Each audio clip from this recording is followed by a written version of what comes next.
हामी एक्लै हुँदा कतै पेलिएका पनि छौं। तपाई हामी एक ठाउँमा भयौं भने ठूलो धक्का दिन सक्दछौं। 50 करोड डलरको अमेरिकन आर्थिक सहायता भन्ने लेख्नलाई नेपाल र अमेरिकाको बीचमा शताब्दी चुनौतीको सहकार्य भन्ने, तब नेपाल कुन देशसँग चुनौती गर्न तयार छ र तपाईले यो लिखत बनाउनु भयो? आम 3 करोड जनताले तिमीहरूलाई त्यो सिंहदरबारको कुर्सीबाट तानेर सडकमा पछार्ने दिन पनि आउनेछ। शेरबहादुर देउवाको पाल्तुले के भनेर पठायो? एमसीसी संशोधन हुन सक्दैन। अनि एमसीसी को बारेमा म मेरो चुनाव क्षेत्रमा गएर एमसीसी को पक्षमा कुरा गरे भने नेपाली जनताले मलाई कुटेर खेतलान भनेर भने हो कि होइन? हिन्दू राष्ट्र संसारमा हाम्रो पहिचान हो, पहिचान। भर्खरै प्रभुराम शर्मासँग भारतका राजदूत विनय मोहन क्वात्राले सैन्य निवासमा भेटे। त्यसको 5 दिन 7 दिन नपुगिकन सिनियर राजदूत हाउ वाङचीले भेटे। अनि त्यसको 2-4 दिन पछाडि इजरायली राजदूतले भेट्यो। यो देशका सेना, जुन देशको सेनाको सेना दिवस, महाशिवरात्रि पर्व नेपाली सेनाको सेना दिवस हुन्छ। त्यो देशको सेनाले धर्मनिरपेक्ष देशको मन्त्री र प्रधानमन्त्रीलाई सलाम गर्छ भने भगवान बुद्ध र शिवजीको अपराध गरे हो कि होइन? जना मिलेर यहाँ सडकमा उत्रेर रगतको खोला बगाउन नि तयार हुनुपर्छ भन्दै हामीहरू राजा राज संस्था हुँदा, हिन्दू राष्ट्र हुँदा कहाँ थियो त? कस्तो गर्व थियो, कस्तो छाती फुल्थ्यो। आज न तपाईको छाती फुल्छ न हाम्रो।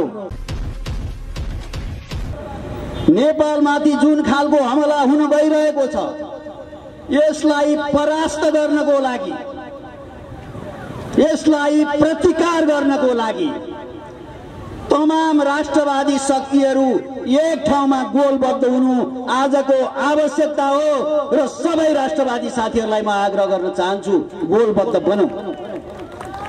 हामी एक्लै हुँदा हेपिएका छौं, हामी एक्लै हुँदा कतै पेलिएका पनि छौं। तपाई हामी एक ठाउँमा भयौं भने ठूलो धक्का दिन सक्दछौं।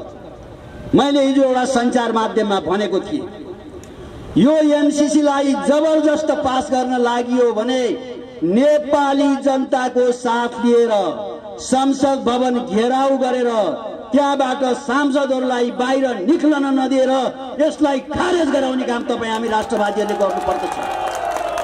त्यसमा तयार हुनको लागि सबै साथीहरूलाई आग्रह गर्दै यो बढ्दो महँगीले जनता जुन ढाड सेकिएको छ, यसलाई यो महँगी नियन्त्रण गर्न जिल्ला प्रशासन कार्यालयमा पनि भन्यौं। हिन्दूहरूको महान चाड विजयादशमी आएको छ, त्यो सँगसँगै लक्ष्मी पूजा, छठ, अरू पर्वहरू छन्। हामी बजारमा गएर सामान किन्न सक्ने अवस्थामा छैनौं। आय स्रोत कतैबाट बढेको छैन, बजार मूल्य अक्कासिएको छ। कोरोनाले गर्दा रोजगारी अवसरहरू गुमेका छन्, मजदुरहरूको मजदुरी गुमेको छ। अहिले कुन दशा होला हेर्नुस् त। अनि राज्य बजार नियन्त्रण गर्दैन। कहाँबाट भ्रष्टाचार गर्न सकिन्छ, कहाँबाट पैसा आउँछ भनेर हेर्छ। राज्य त यस्तो पुरा हेर्छ, 20 दिन अगाडि एउटा अध्यादेश ल्याउँछ, पार्टी फुटाउँछ, 20 दिनपछि त्यो अध्यादेश फिर्ता गर्छ, अनि सरकार बनाउँछु भन्छ। 2-2.5 महिनासम्म सरकार बनाउन नसक्नु, यो जस्तो लज्जाजनक अवस्था के हुन सक्छ? यो अवस्था किन आयो? तमाम राष्ट्रवादी नेपाली दाजुभाइ दिदीबहिनीहरूले बुझ्नु पर्दछ। 7-7 दिनमा विधेयक जाने, त्यो विधेयकलाई राष्ट्रपतिले लाल मोहर लाउने, यो अवस्था किन आयो? के यो मुलुकमा राज संस्था भएको भए 7-7 दिनमा विधेयक जान सक्थ्यो? 7-7 दिनमा गएको विधेयक ठिक र बेठिक भनेर सर्वोच्च राय लिने, वरिष्ठ कानुन विज्ञहरूसँग राय लिने काम हुन्थ्यो। त्यसले गर्दा मुलुकले एउटा स्थिरता पाउँथ्यो। अहिले मुलुक अस्थिरतामा गएको छ। एमसीसी लगायतका जे कुराहरू मुलुकमा अघोषित रूपमा आएका छन्, यो पनि वास्तवमा गणतन्त्रको उपज हो। यहाँ राजतन्त्र भएको भए तपाईँ हामीले यो दुःख गर्नु पर्दैन थियो। हामीले चाहेको राजतन्त्र संवैधानिक राजतन्त्र हो, सक्रिय राजतन्त्र होइन। शासन जनताका छोराहरूले गर्ने हो। तपाईँ हामीले नै चुनाव जितेर शासन गर्ने हो। तर यो मुलुकलाई एकताको प्रतीकको रूपमा अगाडि लानको लागि, मुलुकको राष्ट्रिय छवि बनाउनको लागि हामीले खोजेको राजतन्त्र त्यो हो। त्यसमा आज मुलुकवासी सम्पूर्ण राष्ट्रवादी दाजुभाइ तथा दिदीबहिनीहरूले बुझेर गोलबद्ध हुँदै अगाडि बढ्नु पर्दछ भन्ने मेरो आग्रह छ। त्यस्तै हिन्दू राष्ट्र, यहाँ हामी धेरै विचार राख्नेछौँ। आज नि हेर्नुहोस्, बुद्धिस्ट साथीहरूको झन्डा पनि छ, ओमकारको झन्डा पनि छ। हामी एकाकार भएर यहाँ मुस्लिमहरू पनि, जैनहरू पनि, सिखहरू पनि मिलेर बसेका छौँ। हिन्दू राष्ट्र संसारमा हाम्रो पहिचान हो, पहिचान।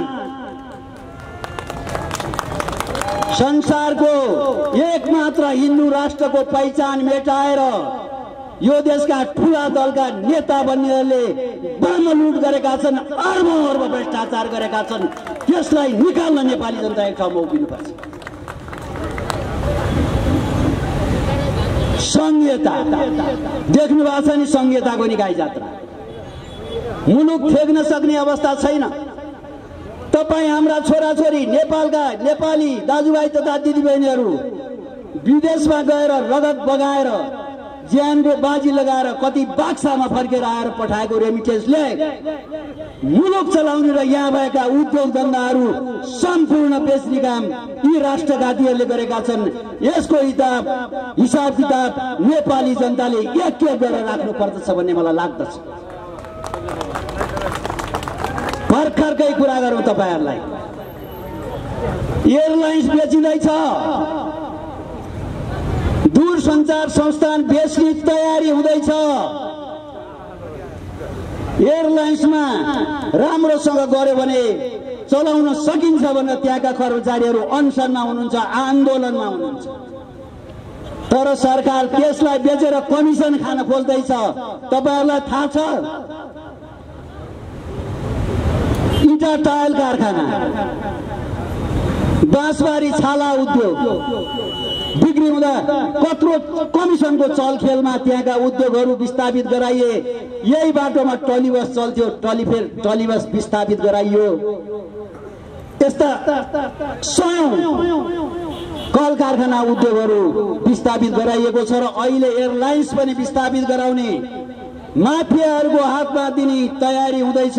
हामी होशियार हुनुपर्छ। राष्ट्रिय सम्पत्तिमाथि दुरुपयोग गर्ने र गराउनेलाई नेपाली जनताले भन्दा कडा कारबाही गर्नेछन् भन्दै म तपाईहरुसँग बिदा हुन्छु। धन्यवाद। जय राष्ट्र, जय जनता। नेपाललाई शताब्दी चुनौती के छ र तपाईले चुनौतीमा सही छाप गर्नुभयो भन्नलाई 50 करोड डलरको अमेरिकन आर्थिक सहायता भन्ने, लेख्नलाई नेपाल र अमेरिकाको बीचमा शताब्दी चुनौतीको सहकार्य भन्ने, तब नेपाल कुन देशसँग चुनौती गर्न तयार छ र तपाईले यो लिखत बनाउनु भयो? के नेपाल संसारका कुनै देशसँग शत्रुता मोल्न तयार छ? होइन भने तपाईले शताब्दी चुनौतीमा जिम्मेवारीका साथ सुन्नुस्। यो मिलेनियम च्यालेन्ज कर्पोरेसन कम्प्याक्टको प्रस्तावनामा नेपालको लोकतन्त्र सुशासनका लागि मिलेनियम च्यालेन्ज कर्पोरेसन सही छाप गरेको छ। नेपालको लोकतन्त्र सुशासन अब नेपाली जनताले होइन, शेरबहादुर देउवा यो देशका वर्तमान र भूतपूर्व प्रधानमन्त्री केपी शर्मा ओलीजी तपाईं पनि यो देशको लोकतन्त्र र सुशासन तपाईं अमेरिकालाई जिम्मा दिँदै हुनुहुन्छ। नेपाली जनताको राजकीय सत्ता र सम्प्रभु सत्ता कहाँ छ हामीलाई भन्नुस्। त्यति मात्रै होइन, एउटा संस्कृतमा भनाइ छ, कुपुत्रो जायत क्वचिदपि कुमाता न भवति।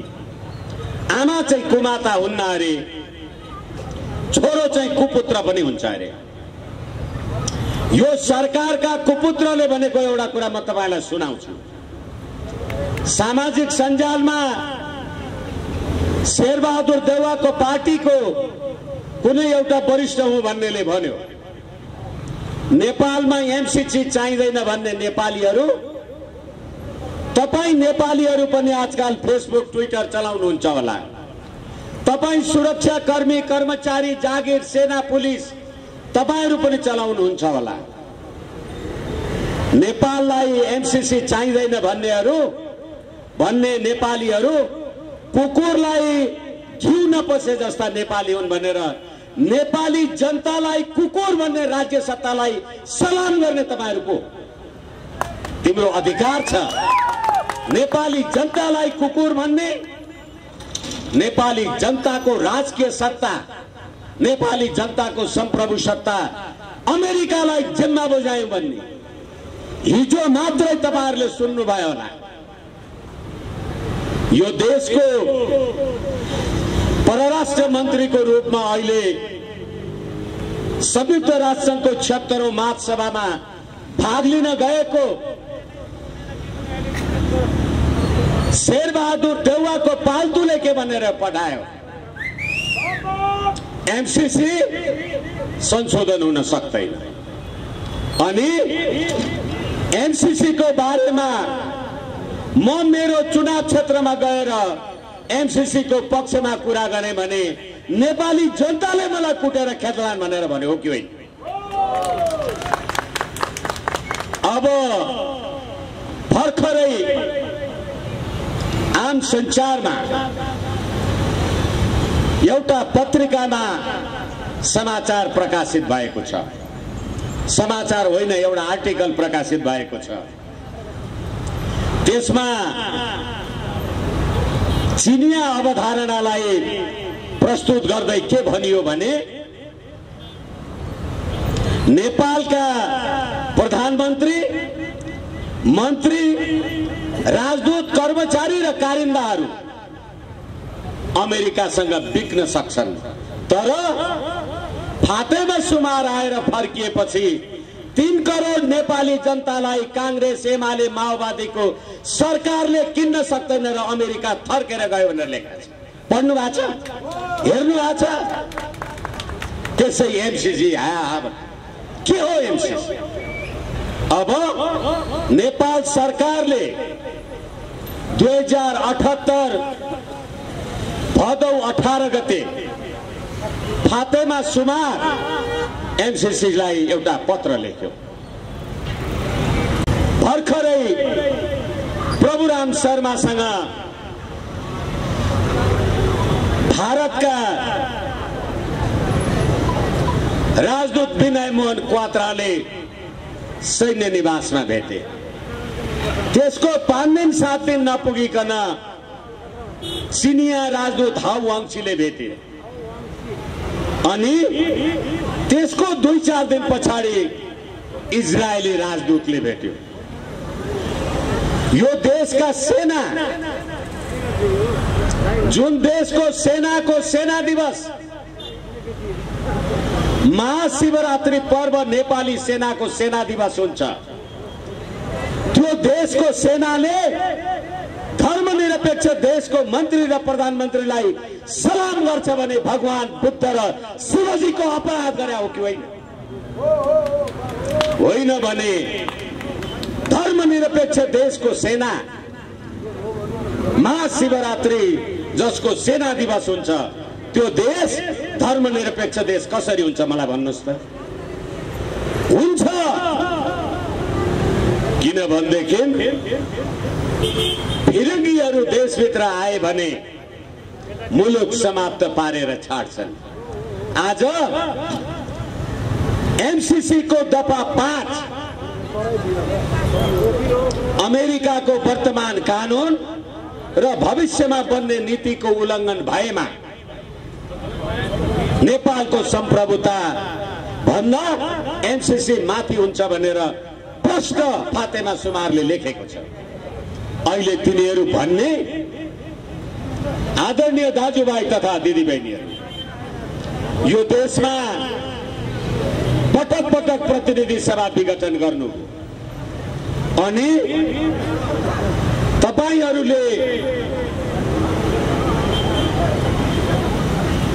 देश र जनताका लागि सरकार बनेको 70-75 दिन हुँदा मन्त्री परिषद बनाउन सक्नु भएन, त्यसमा विवाद भएन।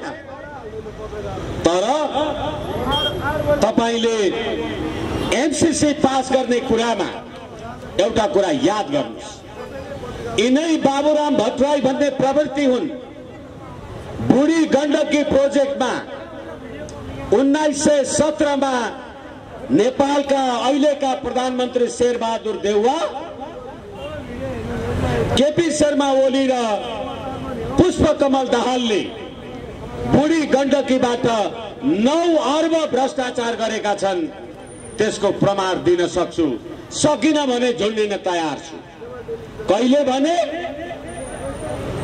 2017 मा जब चीनको गेजुवा कम्पनीलाई बुढी गण्डकी प्रोजेक्टबाट बाहिर निकाल्नुभयो अनि बुढी गण्डकी प्रोजेक्टबाट चीनलाई हटाएपछि अमेरिकाको एमसीसी मा सही छाप गर्दा रसुवा केरुङ काठमाडौँ रेलमार्ग बनाउनका लागि एमसीसी अन्तर्गत विदेशी सैन्य केरुङ पुग्यो भने चीनले त्यतिखेर गरेको प्रतिकारमा तपाई शेरबहादुर देउवा अमेरिका बस्नुहुन्छ कि नेपाल बस्नुहुन्छ कि भागेर अमेरिका पुग्नुहुन्छ त्यतिखेर थाहा हुन्छ।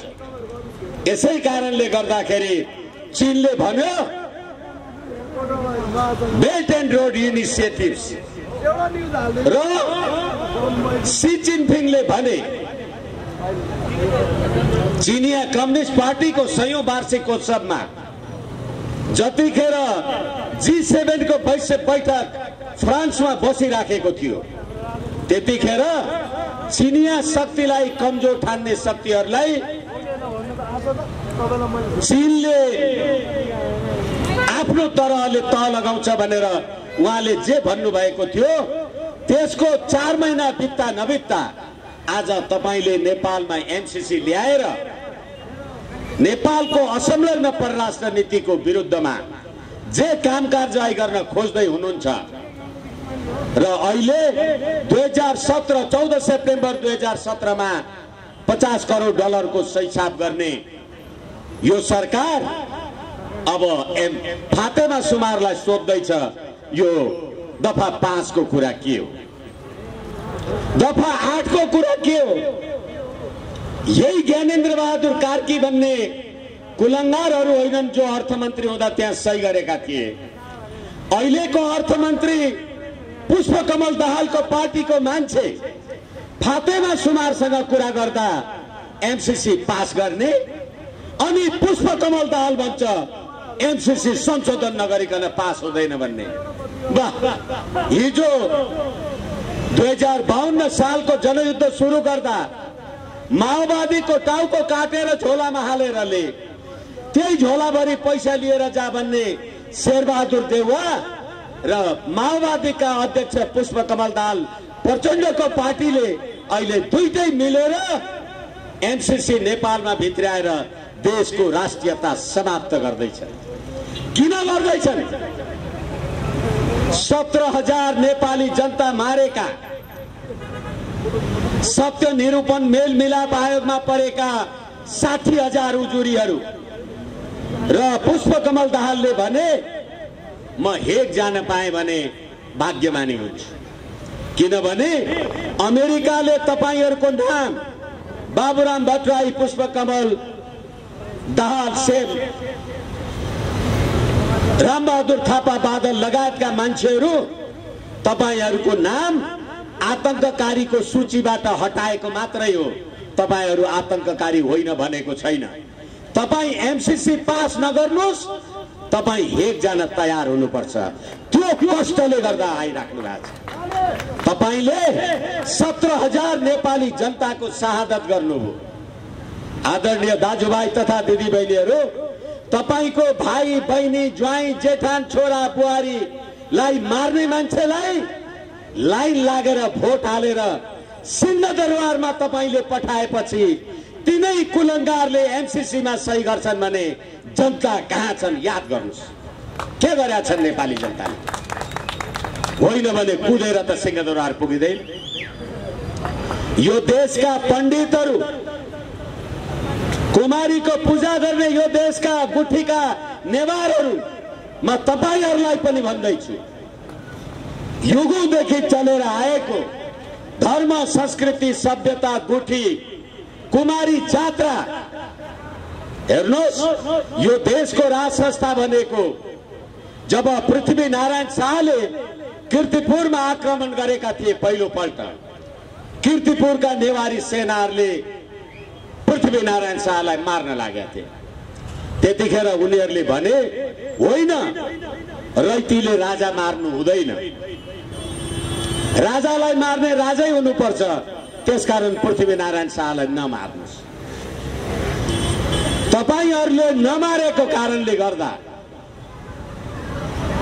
पृथ्वीनारायण शाहले कुमारीको ढोक गरेर,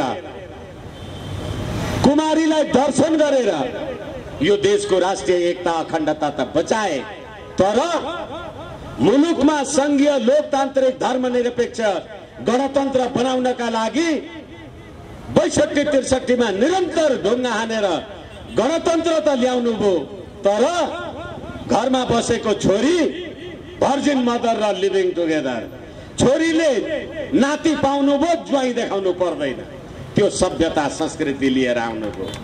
अनि तिनै गुठीका पूजा गर्ने नेवारहरू धर्मनिरपेक्ष नेतालाई भोट हालेर गुठी संस्थान जिन्दाबाद भनेर नारा लगाउँछन्।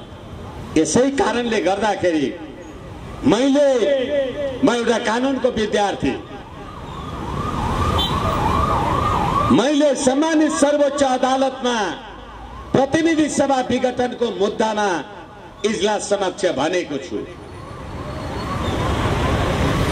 यो देशमा तपाईले बनाएको संविधानमा, तपाईले बनाएको प्रधान न्यायाधीश, प्रधानमन्त्रीको सिफारिसमा बनेको प्रधान न्यायाधीशले प्रधानमन्त्रीकै विरुद्धको मुद्दा हेर्न मिल्छ? उहाँहरूले त जवाब दिनु भएन। मैले भने मिल्छ। किनभने पद्धति नै त्यही बसाउनु भएको छ। यसै कारणले गर्दा गएको साउन 14 गते यो देशको प्रधान न्यायाधीश समक्ष, यो देशको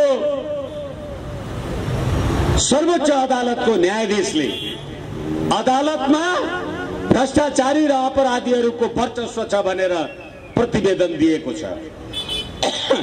अनि त्यही देशमा भ्रष्टाचारी विरुद्धको मुद्दा परेन, भ्रष्टाचार अन्त्य गर भनेर नारा लगाउनुहुन्छ सडकमा। सबै भ्रष्टाचारीलाई संविधानले बचाएर राखेको छ, भ्रष्टाचार कसरी अन्त्य हुन्छ? यसैले राष्ट्रिय प्रजातन्त्र पार्टीले संवैधानिक राज संस्था हिन्दू राष्ट्र र अखण्ड नेपाल भनेर हामीले जे भनेका थियौं, आज तपाईले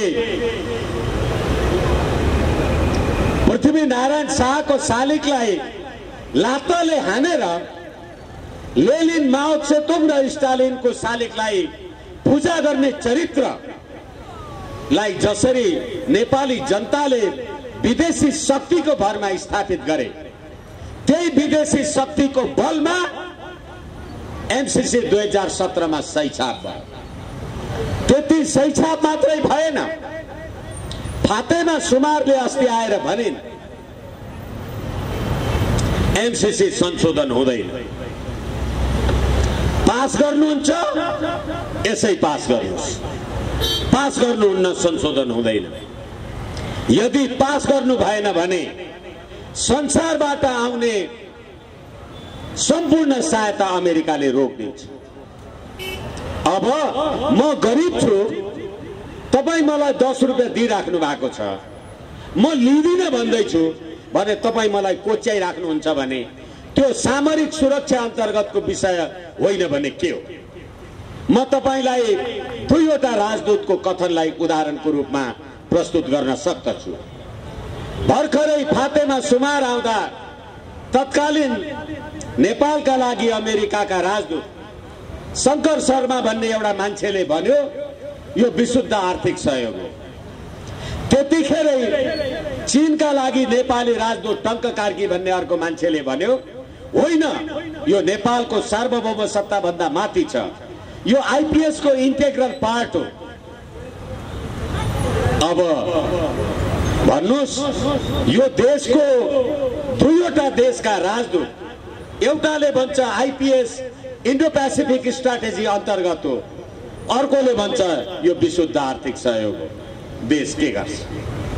मैले कहिलेकाहीँ भन्ने गरेको छु अहिलेको धर्म परिवर्तनको विषयले, हालाकि राष्ट्रै परिवर्तन गर्ने होला यिनीहरूले। घरमा दुईटा छोरा छन्, बुढी आमा बिरामी भएर मरिन्, आमाको लास यहाँ ढलेको छ, बाबु एउटा कुर्सीमा बसेर सुख सुख रुँदैछ। धर्म परिवर्तन गर्यो, एउटा छोरो भन्छ आमालाई डराउनु पर्छ, अर्को छोरो भन्छ आमालाई गाड्नु पर्छ। बाबु रोइराखेको छ, देश कहाँ छ? तपाईको धर्म सभ्यता संस्कृति कहाँ गयो? कहाँ थियो बास अघि मको थिए, कसो हुँदा यो पिंजरा लिदो भए, कहाँ छ जानो कुन साथ लिकन, तलाई मालम छकियो कुरामा। आज हाम्रो राष्ट्रिय गान भनेर तपाईहरु जे गाउनुहुन्छ यो राष्ट्रघाती गान, सयौं थुङ्गा फूलका एउटै माला हामी नेपाली, सार्वभौम भई फैलिएका मेची महाकाली। अब तपाईको सार्वभौम सत्ता मेची र महाकालीमा टुङ्गियो अनि महाकाली पारी तुइन छुडाएर जयसिंह धामीलाई मार्यो भनेर नेपाली जनताले सडकमा नारा लगाए भनेर नरेन्द्र मोदीको पुतला जलाउँदा पुलिस आएर नेपाली जनतालाई कुट्छ र नरेन्द्र मोदी जिन्दाबाद भन्छ अनि त्यो सरकारलाई सलाम गर्छन् नेपाली जनता। यही होइन देश? यसको कुनै अर्को उपचार छ? त्यति मात्रै होइन, अहिले मेरो देशका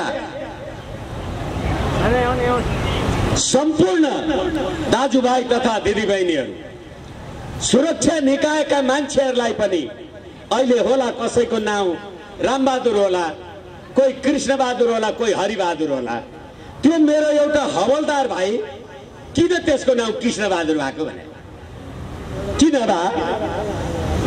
घरमा आमा बुवाले एउटा छोरा पाए, पण्डितजीलाई बोलाएर ल्याउँदा यसलाई कृष्णै भन्नु भने आउँदा कृष्णै भएको त होइन, विष्णु भन्नु भएको विष्णै हुन्थ्यो। यो कहाँबाट आयो भने जन्मने जायते शूद्रो संस्कार दुजो उच्चते वेद पठेत भवेत विप्र ब्रह्म जानोति ब्राह्मण।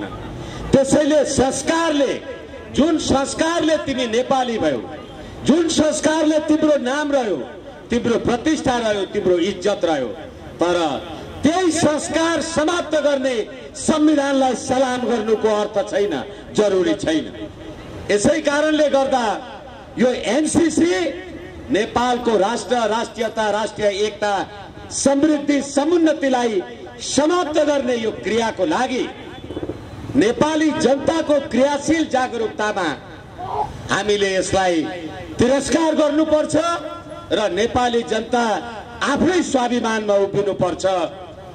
यति भन्दै म मेरा बाणीलाई विश्राम दिन्छु र एमसीसी कुनै पनि मूल्यमा नेपाल र नेपाली जनताको राष्ट्रिय हित, एकता, समुन्नतिको विरुद्धमा रहेको कारणले गर्दा यसको अन्त्य गर्नका लागि नेपाली जनताको क्रियाशील जागरुकता, त्यसमा पनि संवैधानिक राष्ट्र संस्था, हिन्दू राष्ट्र र अखण्ड नेपाल चाहने तमाम नेपाली जनता, राष्ट्रिय प्रजातन्त्र पार्टी मात्रै होइन, तमाम नेपाली जनता घरमा बिहान देउताको पूजा गर्ने कोठा राख्नु भएको छ, गाईको दुध खुवाएर नेतालाई दुध भात खुवाउनुहुन्छ, अनि चुनावमा भोट हालेर पार्लियामेन्टमा पठाउनुहुन्छ।